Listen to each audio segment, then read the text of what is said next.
ॾिसी रहिया आहियो ख़ुशी जो माहौल आहे। कामरेड सिंगार नूनारी अल्लाह जी महिरबानी सां मोटी आयो आहे। असां सां मौजूदु आहे हयदी फौजिया नूनारी। उनखां पुछूं त उनजा कहिड़ा व्यूज़ आहिनि। जी दी तव्हांजो छा मोटिव आहे, छा चवणु आहे, कहिड़ी ख़ुशी आहे? सिंगार पेरनि सां गॾु वापसि पहुची वियो आहे ऐं असीं सभु तमामु घणा ख़ुशि आहियूं।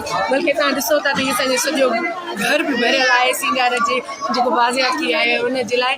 असीं उन्हनि सभिनि जा थोराइता आहियूं जेके असां सां डेली एहतिजाज में 37 ॾींहं कामिड़ सिंगार अॼु त घर पहुची वियो आहे। बाक़ी असां जेके 36 ॾींहं जेके पूरो सरापा एहतिजाज रहियासीं उन में जेके बि असां सां सुञाण सियासी समाज जेके असां सां गॾु हुयूं या जेके असांजे शहर जा वासी आहिनि मुख़्तलिफ़ सियासी समाजी तंज़ीमुनि सां तालुक़ रखंदड़ जेके माण्हू आहिनि असांजा इहे जेके साफ़ी भाइर आहिनि उन्हनि जा बि असां लख थोरा ऐं हे जेके जून जुलाई जी गर्मी में असां सां असां अदियूं भेनरूं जेके असां सां गॾु सिंगार जी बाज़ियाबी जे लाइ निकिरनि पियो असां सभिनि जा लख थोरा अथा मञूं त सिंगार अॼु उन्हनि सभिनी जी दुआनि सां उन्हनि सभिनी जी दिग्जोदय सां सिंगार हिते असां सां गॾु मौजूदु आहे।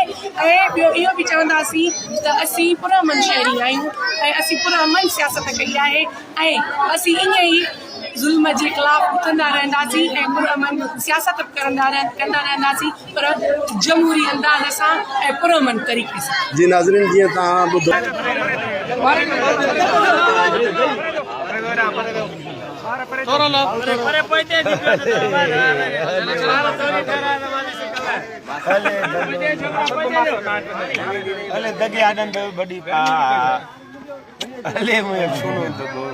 अंदर पखो तो हले भाउ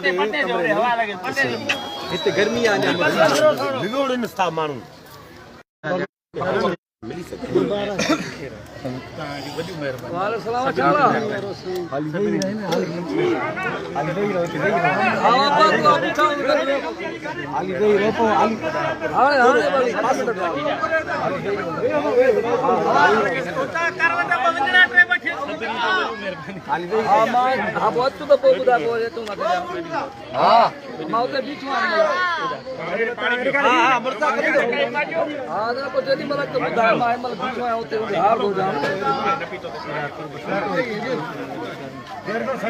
थोड़ो पास हो जाओ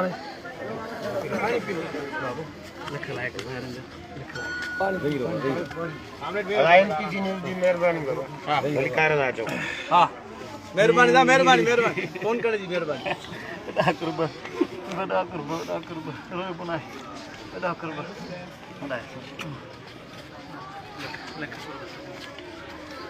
हेलो